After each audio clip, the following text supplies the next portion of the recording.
नमस्कार प्यारे साथियों। देखिए, बीएसटीसी और पीटीटी एग्ज़ाम के लिए पिछले एग्ज़ामों में जो प्रश्न पूछे गए हैं उनकी महत्वपूर्ण प्रश्नों की जो हमारे क्विज़ चल रही हैं, ये इस क्विज़ में एक और नया वीडियो मैं आपके लिए लेकर आया हूँ। और इस वीडियो में हम राजस्थान जीके के प्रश्न देखेंगे। टॉप 25 प्रश्न जो पिछले एग्ज़ामों में पूछे गए हैं और बार बार रिपीट होते रहते हैं, हम ये इस वीडियो में देखते रहेंगे। और देखिए, बीएसटीसी और पीटीटी एग्ज़ाम में ख़ास तौर पर अगर बात करें तो पुराने जो प्रश्न हैं अपने पुराने विभिन्न एग्जाम में पूछे गए हैं, इनका बहुत बड़ा रोल रहता है। देखिए, पिछला अगर आपने प्री बीएसटीसी का पेपर देखा होगा तो 50 जो जीके के प्रश्न थे 50, उसमें से 40 से 42 प्रश्न तो एज इट इज़ ऐसे कैसे रिपीट हो गए थे और हमारे वीडियो से मिल गए थे। तो देखिए, ये प्रश्न आपको ज़रूर से ज़रूर देखने चाहिए जो पिछले एग्जामों में पूछे गए हैं। आप पूरा टॉपिक ढंग से पढ़ पाओ नहीं पढ़ पाओ, समय कम है, तो आपको ये क्या करना है, पुराने एग्जाम के प्रश्न ज़रूर देख के जाने हैं। और जो मैं खास तौर पर आपके लिए वीडियो लेकर आता हूँ, अधिकतर वो प्रश्न जो होते हैं पुराने एग्जामों में पूछे गए प्रश्न होते हैं, तो ये आपको ज़रूर अच्छे से रिवाइज करना है। तो देखिए, अगर पहले प्रश्न की बात करें, पहला प्रश्न हमने क्या कराएं, जोधपुर के निकट ओशिया में मंदिरों का निर्माण किसने कराया था। तो देखिए, हमने काफ़ी बार पहले भी चर्चा कर ली है, गुज्जर प्रत्यारकालीन मंदिर है अपने ओशिया में। ओशिया में अगर बात करें तो अपने सूर्य मंदिर हैं, सच्चिका माता मंदिर हैं, अपने महावीर स्वामी को समर्पित मंदिर हैं। तो ये सभी अपने निर्माण किसने कराया इसका। तो देखिए, प्रतिहार हो जाएगा इसका करेक्ट आंसर, ऑप्शन बी है इसका सही आंसर। प्रतिहार यानी कि गुज्जर प्रत्यारकालीन मंदिर है, ये ऑप्शन बी है इसका सही आंसर। अगला प्रश्न है, ओशिया के महावीर स्वामी को समर्पित जैन मंदिर का निर्माण किस राजा के काल में हुआ था। तो देखिए, हमने भी देखा है ये मंदिर अपने गुज्जर प्रतिहार काल में हुए थे, लेकिन गुज्जर प्रतिहार के भी किस शासक ने अपने इसका निर्माण कराया था। तो देखिए, वत्सराज प्रतिहार हो जाएगा इसका करेक्ट आंसर, ऑप्शन ए हो जाएगा इसका सही आंसर। वत्सराज ने अपने महावीर स्वामी को समर्पित जो अपने जैन मंदिर है ओशिया में, इसका निर्माण कराया है, ऑप्शन ए हो जाएगा इसका करेक्ट आंसर।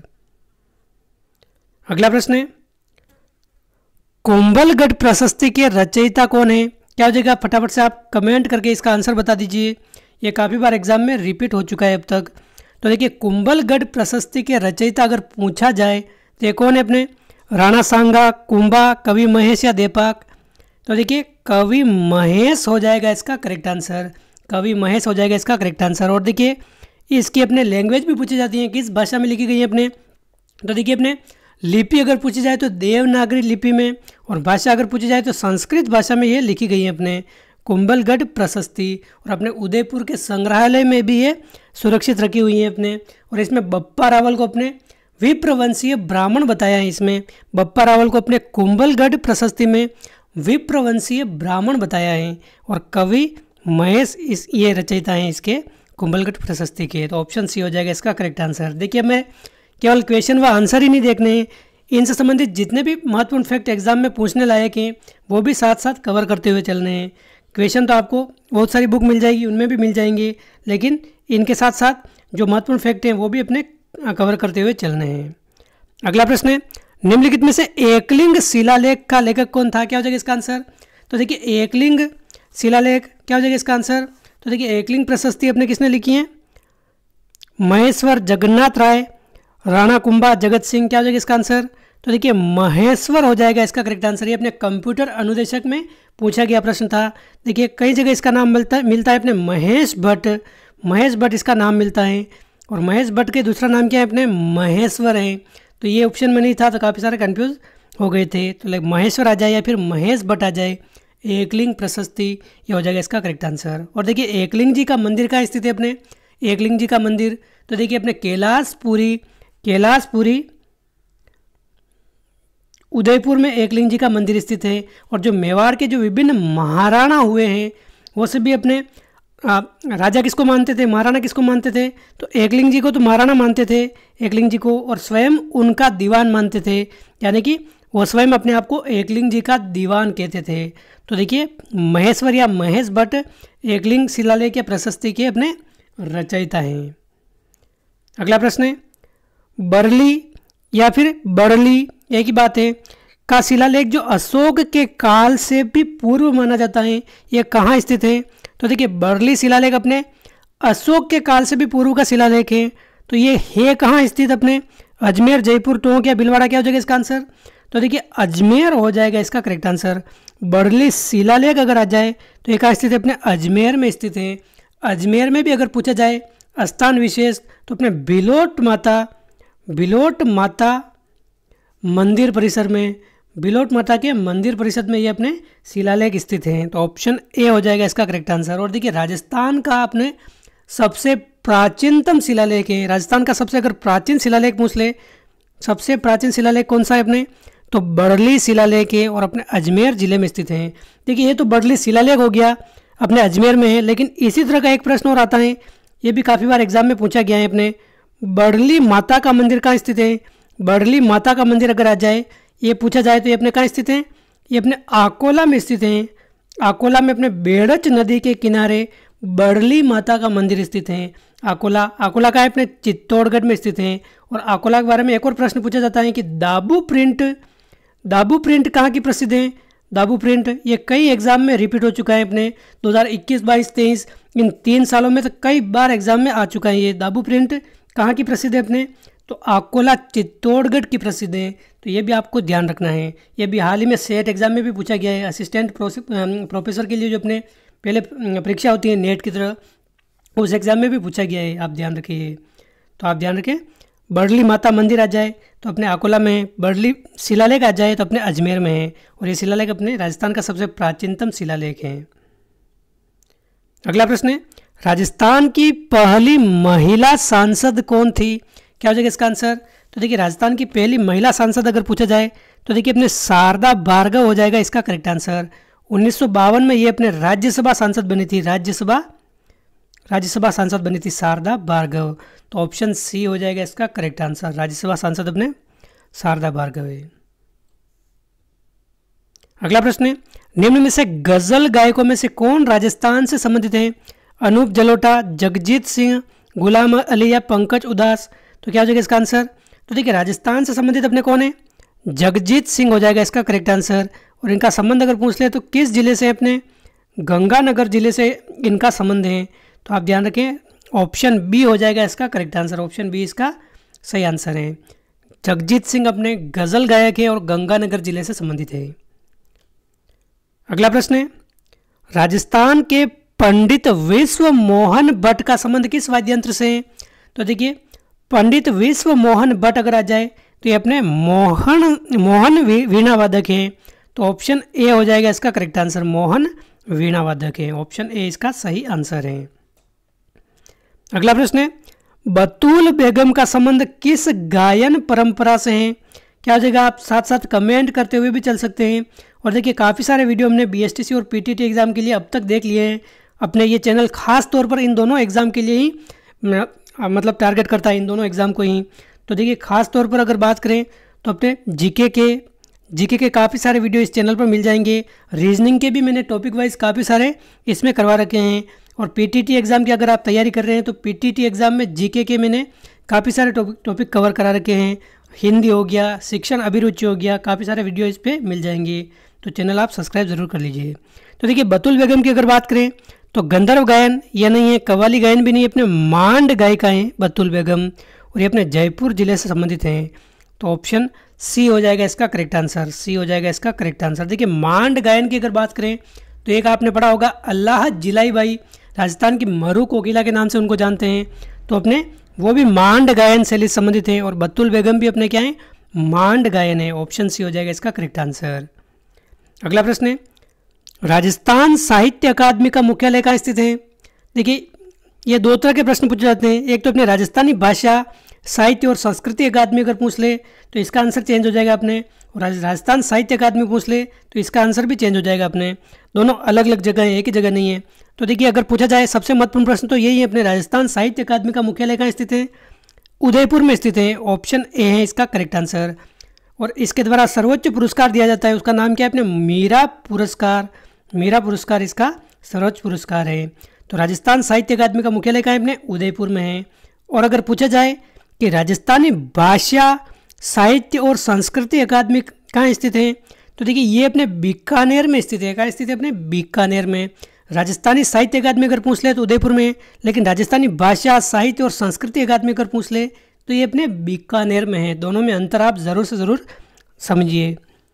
अगला प्रश्न है, खुमान रासो के रचनाकार कौन है? क्या हो जाएगा इसका आंसर? तो देखिए खुमान रासो, फटाफट से आप कमेंट करते हुए चलिए और बता दीजिए इसका आंसर।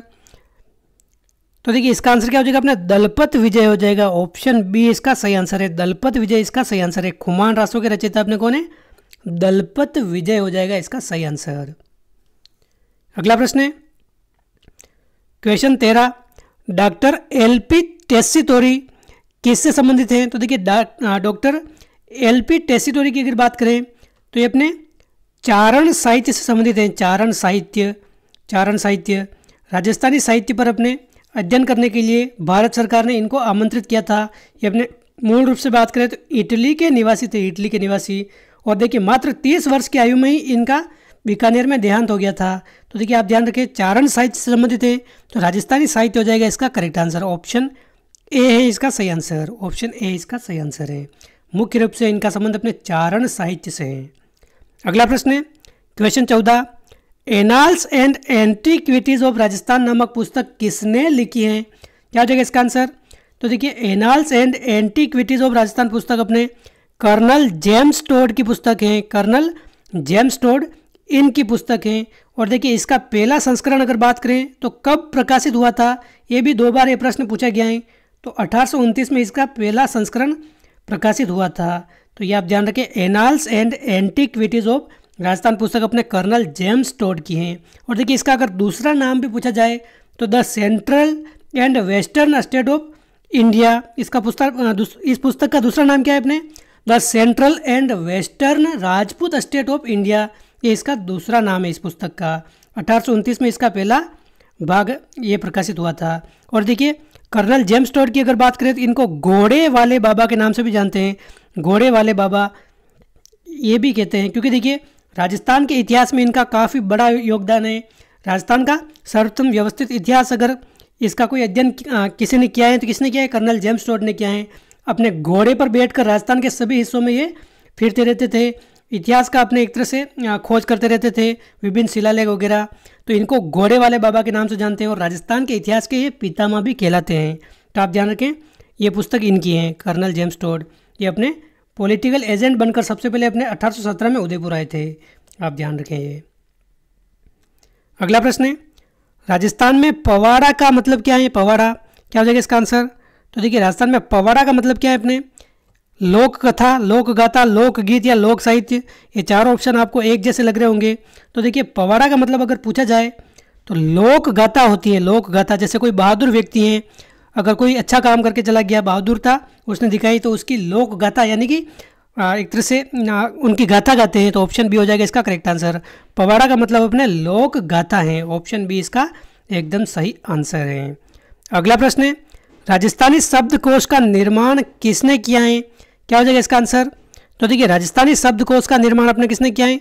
बांकीदास, श्रीलाल, सीताराम लालस या मुन्ना लाल पुरोहित।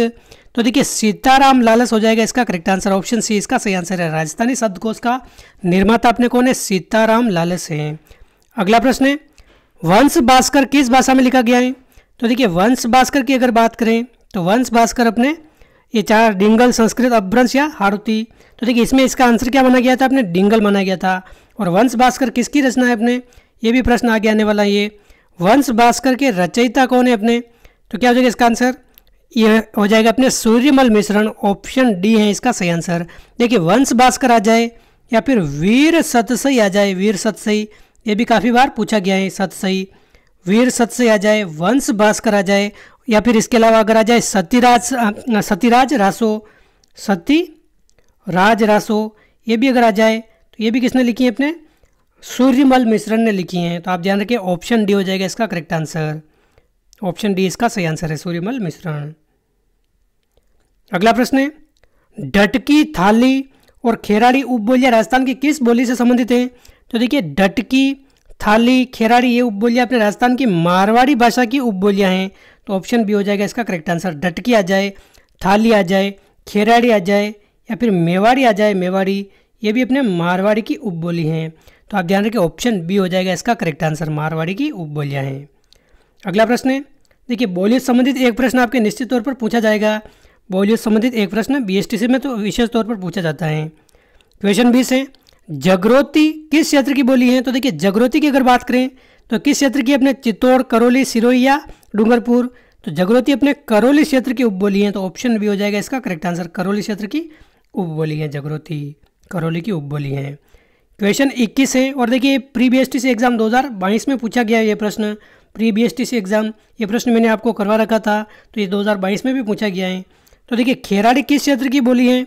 क्या हो जाएगा इसका आंसर? खेराड़ी की अगर बात करें तो देखिए बूंदी हो गया, शाहपुरा हो गया और टोंक हो गया, यहाँ की इस क्षेत्र में बोली जाती है अपने खेराड़ी बोली। तो आप ये ध्यान रखें, ये प्रश्न एक बार आ गया है तो फिर से आ सकता है।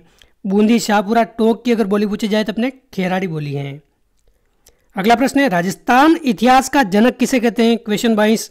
तो देखिए हमने अभी बात की थी, राजस्थान इतिहास का जनक या फिर घोड़े वाले बाबा जाए, घोड़े वाले बाबा ये इनका उपनाम है। तो ये कर्नल जेम्स टोड को कहते हैं। इनकी पुस्तक हमने अभी देखी थी, कौन सी थी? 1829 में कौन सी पुस्तक प्रकाशित हुई थी? Annals and antiquities of Rajasthan. तो देखिए राजस्थान इतिहास का अगर जनक आ जाए या पितामह आ जाए तो अपने किसे कहते हैं? कर्नल जेम्स टोड को कहते हैं। क्वेश्चन 23 है, गरासिया जनजाति मुख्य रूप से किस जिले में पाई जाती हैं? बारां, सिरोही, जालोर या उदयपुर? क्या हो जाएगा इसका आंसर? तो देखिए गरासिया जनजाति की अगर मुख्य रूप से बात करें तो अपने सिरोही जिले में निवास करती हैं। सिरोही जिले में भी अगर बात करें तो अपने माउंट आबू हो गया, इस क्षेत्र में निवास करती हैं, और अपने इसके अलावा उदयपुर वगैरह यहाँ पे थोड़ी बहुत निवास करती है। लेकिन मुख्य रूप से अगर बात करें तो माउंट आबू क्षेत्र सिरोही में है। और देखिए इनकी पवित्र झील के बारे में अगर पूछा जाए तो देखिए कौन सी झील है? नक्की झील, नक्की झील इनकी ये पवित्र झील है। इनकी जो भी अस्थियाँ होती हैं, इनकी मृतकों की अस्थियाँ होती है, इस झील में प्रवाहित करते हैं। तो गरासिया जनजाति की पवित्र झील अगर पूछ ले, सबसे पवित्र स्थान पूछ ले तो नक्की झील है। क्वेश्चन 24 है, डामोर जनजाति मुख्य रूप से किस जिले में निवास करती हैं? क्या हो जाएगा इसका आंसर? तो देखिए ड आप याद रखें, डामोर से डूंगरपुर हो जाएगा। डामोर जनजाति अपने डूंगरपुर जिले में निवास करती हैं। मीणा जनजाति आ जाए तो मीणा जनजाति अपने मुख्य रूप से जयपुर जिले में निवास करती हैं। भील जनजाति आ जाए तो अपने मेवाड़ क्षेत्र में ये निवास करती है मुख्य रूप से। तो आप ध्यान रखें, डामोर तो अपने डूंगरपुर, गरासिया अपने हो जाएगा सिरोही क्षेत्र में। देखिए 24 प्रश्न हमने इस वीडियो में देखे हैं, और एक 25वां प्रश्न, इसका आंसर आप सभी को कमेंट करके बताना है। ये भी कई बार एग्जाम में पूछा गया है। बीजा व माला राजस्थान की किस जनजाति की शाखाएं हैं? क्या हो जाएगा इसका आंसर? बीजा और माला, सांसी, डामोर, सहरिया या कंजर? क्या हो जाएगा इसका आंसर? आप सभी को कमेंट करके बताना है। और देखिए वीडियो अच्छा लगा है तो लाइक करना है, अपने दोस्तों के साथ शेयर करना है। लगातार हम जो भी पिछले एग्जामों में प्रश्न पूछे गए हैं वो सारे इस चैनल पर कवर करेंगे। तो देखिए बीएसटीसी और पीटीटी एग्जाम में आपके अधिकतर ये प्रश्न यहीं से रिपीट हो जाएंगे, तो ये आपको ज़रूर से ज़रूर देखने चाहिए। तो देखिए इस वीडियो में बस इतना ही, मिलते हैं अगले वीडियो में। जय हिंद, जय भारत।